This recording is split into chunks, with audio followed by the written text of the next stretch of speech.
मोतीपुर गांव में चंदू नाम का आदमी रहा करता था। वो अपनी पत्नी मीना के साथ खुशी से जीवन बिताया करता था।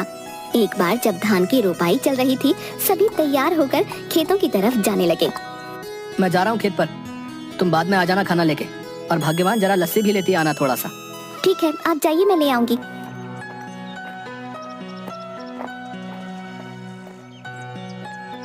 चंदू खेत में पहुंचता है, थोड़ी देर काम करता है, तभी खेतों की मेड़ों पर दो आदमी चल रहे होते हैं। उनमें से एक आदमी छाता लेकर चल रहा होता है, जमींदार करोड़ी मल और उनका मुंशी बाबूलाल। साहब, यह है चंदू, सुना है इसकी फसल बहुत अच्छी निकलती है। इस बार 8 बोरी चावल के लिए इसे बोल देते हैं। करीब है, 2 पैसा कमा लेगा तो दुआ ही देगा। ठीक है बाबूलाल, जाके इसे बता दो। जी मालिक। अरे ओ चंदू, सुन तो। क्या बात है बाबूलाल भाई? जमींदार साहब तुझसे मिलना चाहते हैं। मुझसे मिलना चाहते हैं? क्यों? अरे वो तेरी फसल खरीदना चाहते हैं, जा जल्दी जा। जी जमींदार साहब। आओ चंदू आओ, सुना है तुम्हारी फसल बहुत अच्छी होती है। क्या इस बार की फसल तुम हमें बेचना चाहोगे? बाजार के दाम से अच्छा दाम दे दूंगा। ये तो हमारे लिए खुशी की बात है साहब। तो फिर ठीक है, जिस दिन फसल ठीक से तैयार हो जाएगी हमें बता देना। हम आदमियों को भिजवा देंगे, तुम्हारी फसल काटने में वो सब तुम्हारी मदद करेंगे और तुम्हारे घर पर पैसे भिजवा देंगे। उसके बाद जमींदार चला जाता है। चंदू फिर से खेत में वापस आकर काम करने लगता है। थोड़ी देर बाद मीना वहाँ आ जाती है। सुनिए जी, आ जाइए, आपके लिए खाना लेकर आई हूँ, और हाँ, साथ में लस्सी भी लाई हूँ। आता हूँ। इसके बाद चंदू मीना के पास पहुँच जाता है। लाओ लाओ, बड़ी भूख लगी है। लीजिए। मीना, जमींदार जी आए थे, जानती हो उन्होंने क्या कहा? क्या कहा? उन्होंने कहा कि वो हमारी इस बार की फसल खरीदना चाहते हैं और बाजार से अच्छे दाम भी देंगे। ये तो बड़ी खुशी की बात है। ये सब माता रानी की कृपा से हुआ है। मैं कहती थी ना, एक दिन सब ठीक हो जाएगा। माता रानी करे ऐसा ही हो। इसके बाद दोनों घर चले जाते हैं। इसके बाद चंदू सो जाता है। चंदू शाम को उठा और घर के आंगन में लगी क्यारी से सब्जियां निकाली। मैं ये सब्जी बेच के आता हूँ, ठीक है? सुनिए, आप समय से आ जाइएगा, रात होने से पहले। ठीक है। उसके बाद मंडी में सब्जियां बेचकर वापस आते वक्त एक मछली के ठेले के पास। मछली कैसे दे रहे हो भाई? भाई चंदू सुनो, तुम ये दोनों ले जाओ 100 रुपए में, मुझे जरा जल्दी घर जाना है। ये लो भाई 100 रुपए। आज मीना को कहूँगा मछली के गर्मा गर्म पकौड़े खिला दे। चंदू घर पहुँचा। अरे ओ मीना, कहाँ हो? ये लो मछली, आज पकौड़े खाने का दिल कर रहा है, जरा बना दो। जी हाँ ठीक है, लेकिन पहले आप हाथ मुंह धो लीजिए। इसके बाद मीना मछली पकाने लग गई। अरे वाह, तुम्हारा कोई जवाब नहीं। आहा, क्या पकौड़े बनाए हैं, वाह वाह वाह। इसी तरह कई महीने बीत गए। चंदू के खेतों में सोने की तरह चमकने वाली फसल तैयार हो गई। मीना, मैं खेत में जा रहा हूँ, जमींदार के आदमी पहुँचते ही होंगे।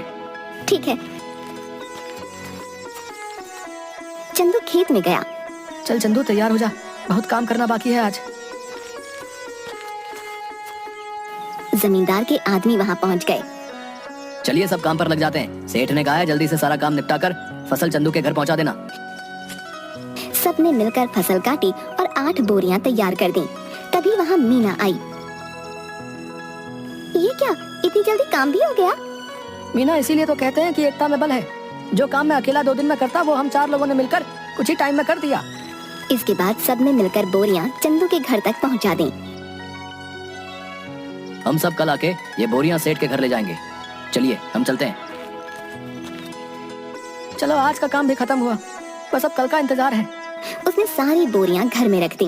तभी आधी रात को चंदू के घर के बाहर कुछ चोर बात करते हुए। सुनो सबके सब, ध्यान से घुसना। अगर हम खाली हाथ लौटे तो सरदार हमें छोड़ेंगे ही। सब धीरे धीरे चंदू के घर से सारी बोरियां चुरा कर ले गए। अगली सुबह चंदू की बीवी, सुनिए जी, उठिए, देखिए क्या हो गया। ये ना, क्या बात है भाग्यवान, ऐसा क्या हो गया जो तुमने सारा घर सर पर उठा लिया है? गोदाम से सारी बोरियां चोरी हो गई हैं। क्या चोरी? कहाँ पे? गोदाम में आइए और खुद ही देख लीजिए। हे भगवान, ये क्या हो गया? जमींदार जी के आदमी कभी भी आ सकते हैं। माता रानी, मैंने किसी के साथ कुछ बुरा नहीं किया, फिर भी मेरे साथ ही क्यों? चंदू घर की सीढ़ियों पर बैठ जाता है। चंदू की आंखों से आंसू आ रहे थे। तभी वहाँ जमींदार के आदमी आ गए। अरे भाई चंदू, बोरियां तैयार है ना? नहीं भाई, कल रात को ही किसी ने अनाज की बोरियां चोरी कर ली हैं। ये क्या कह रहे हैं भाई? जमींदार जी कहीं गुस्सा ना हो जाए। तुम तो उनका गुस्सा जानते हो ना। चलो, उनसे बात तो करनी ही पड़ेगी। चलो अब। चंदू बाबूलाल के साथ जमींदार के घर गया। क्या चंदू, तुम सब खाली हाथ क्यों आ रहे हो? जमींदार जी, कल रात को हमारे घर में चोरी हो गई। सुबह देखा तो गोदाम से सारी बोरियां गायब हो चुकी थी। कहीं तुमने किसी और को तो बेहतर दाम के चक्कर में नहीं बेच दी? नहीं जमींदार जी, मैं सच कह रहा हूँ। सेठ जी, एक ही गांव में रहना है हम सबने। भला झूठ बोल के कितने दिन बच पाऊंगा? ठीक है, लेकिन अगर मुझे पता चला कि तुमने किसी और को दिया है, तब देखना कि मैं क्या करता हूँ। कुछ दिन तक चंदू और मीना दोनों उदास थे। चंदू सब्जियों को बाजार में बेचता और जो भी कमाता उसे बहुत ध्यान से खर्च करता। चंदू खाना खाने बैठा। सुनिए ना, कितने दिन हो गए हमें इस तरह सब्जियां बेचते हुए, लेकिन हमारा घर मुश्किल से चल पा रहा है। घर के भी हालात ठीक नहीं है। हमारा गुजारा सिर्फ सब्जियां बेचकर नहीं हो सकता। पहले तो अनाज बेचकर हम अच्छे खासे पैसे कमा लेते थे, जिसमें साल भर थोड़ा थोड़ा करके घर चल जाता था। लेकिन अब तो हमें अगली फसल के पक जाने तक इंतजार करना होगा। आप बताइए ना, ऐसे कैसे घर चलेगा? मैं जानता हूँ, लेकिन मैं क्या करूँ, समझ नहीं आ रहा। अचानक चंदू थाली में रखा अचार रोटी के साथ खाने लगता है। अरे भाग्यवान अचार! क्या अचार? क्या मतलब है? मैं आपको अचार की तरह दिखती हूँ? आप मेरे बारे में ये सब सोचते हैं? नहीं भाग्यवान, मैं तो कह रहा था कि हमारी समस्या का समाधान है ये अचार। कैसे? मेरी बात सुनो ध्यान से। तुम अचार बनाना और मैं अचार लोगों के घर जाके बेचूंगा। पहले हम लोगों का अचार का स्वाद चखाएंगे, उन्हें पसंद आया तो वो खरीद लेंगे। अगर पसंद नहीं आया तो?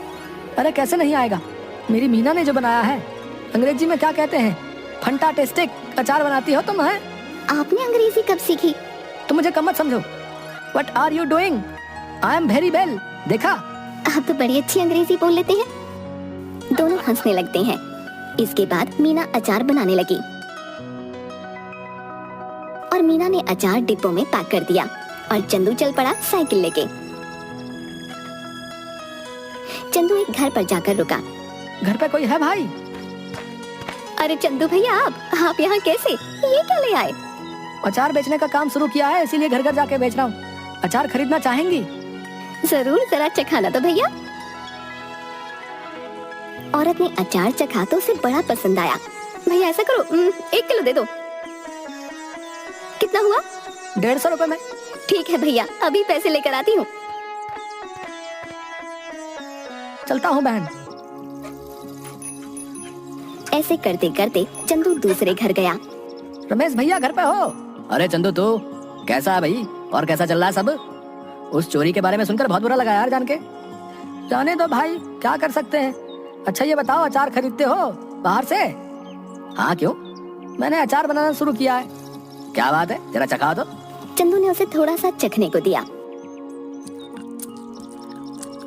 अरे वाह, किसने बनाया? मीना ने। भाभी को कहना बहुत अच्छा अचार बनाती हैं, बड़ा ही कमाल का। बताओ भाई, खरीदोगे? हाँ भाई, क्यों नहीं, दूसरों से भी तो खरीदता ही हूँ, इससे अच्छा तुमसे ना खरीद लूं। ये बताओ कितने में बेच रहे हो? 150 रुपए किलो। ठीक है भाई, 2 किलो दे दो। चंदू ने पैक करके दे दिया। धीरे धीरे उसका सारा अचार बिक गया। चंदू घर पहुंचा। मीना, आप आ गए? कैसा गया आज का दिन? किसी ने खरीदा कुछ अचार? कुछ तो नहीं खरीदा किसी ने। मैंने कहा था ना, मेरा अचार इतना भी खास नहीं है।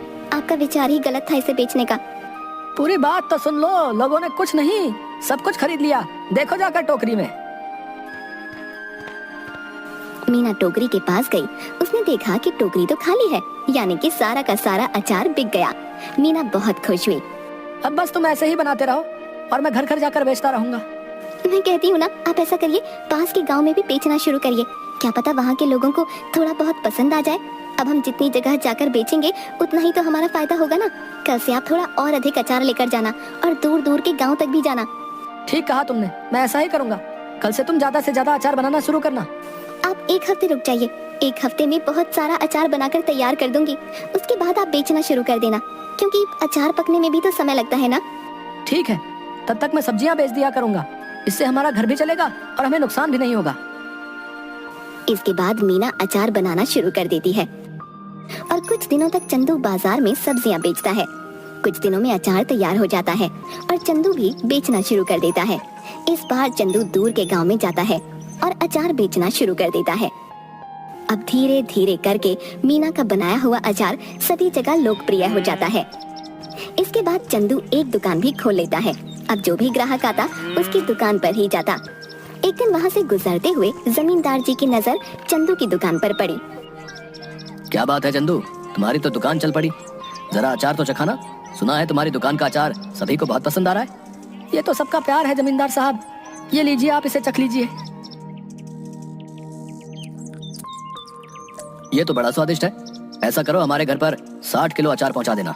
हमारे यहाँ बहुत बड़ा भंडारा है। एक हफ्ते में हम तुम्हारे घर पर कुछ लोगों को भेज देंगे रात को, इसलिए तुम सारा सामान तैयार रखना।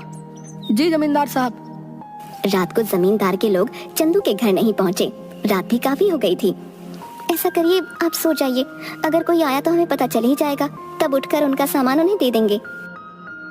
तुम ठीक कहती हो, सो जाना चाहिए, क्या पता वो आज ना आए। चलो सो जाते हैं। अगले दिन जब चंदू और मीना उठे तो घर में फिर से चोरी हो चुकी थी। इस बार चोरी अचार की हुई थी। सुनिए, घर में फिर से चोरी हो गई है। किसी ने इस बार हमारा रखा हुआ अचार चुरा लिया। चंदू उठा और जाकर अचार जहाँ रखा था वहाँ देखने लगा। मैं जमींदार साहब को बता कर आता हूँ, उन्हें कहीं और से पता चलेगा तो कहीं वो गुस्सा ना हो जाए। ठीक है, आप संभाल लेना इस बार। चंदू जमींदार साहब के घर गया। जमींदार साहब, इस बार फिर से आपके लिए जो हमने अचार तैयार किया था वो चोरी हो गया। ये हमेशा मेरे साथ ही क्यों हो रहा है? मैं तुमसे कुछ भी मंगाता हूँ और वो तुम्हारे घर में चोरी हो जाता है। मुझे लगता है तुम मुझे अपना सामान बेचना ही नहीं चाहते। ठीक है, मैं भी नहीं खरीदूंगा आज के बाद तुम्हारा कोई सामान, जाओ। ऐसी बात नहीं है जमींदार साहब, अब खुद ही सोचिए, मैं आपसे दुश्मनी क्यों मोल लूंगा। आप चिंता मत करिए, मैं आपके लिए दोबारा से 60 किलो का अचार तैयार करता हूँ। ठीक है, अगर इस बार कुछ हुआ तब देख लेना। चंदू अपने घर गया और सोचने लगा कि अब इस चोर को कैसे रोके। इस बार चंदू ने बहुत सारे मटकों को एक जगह पर रखा और चला गया। अचानक आधी रात को आवाज आई। सारे के सारे चोर दर्द से चिल्ला रहे थे।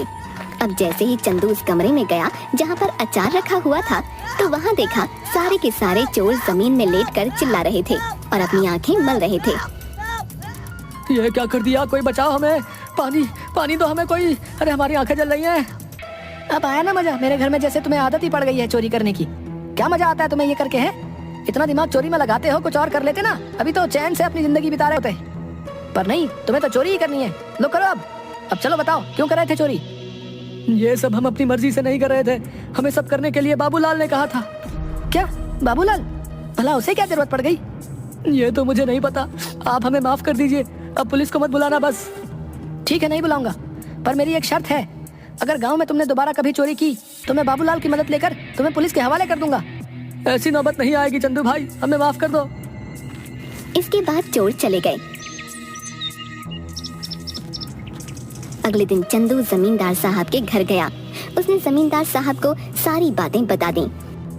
जमींदार साहब, ये बाबूलाल ही है जिसने आज तक हमारे घर में चोरियां करवाई हैं। तुम कैसे कह सकते हो कि सारी चोरियां बाबूलाल ने ही कराई हैं? क्योंकि कल मैंने खाली मटके गोदाम में रखवाए थे और दरवाजे के ऊपर मिर्च की थाली रखवा दी थी।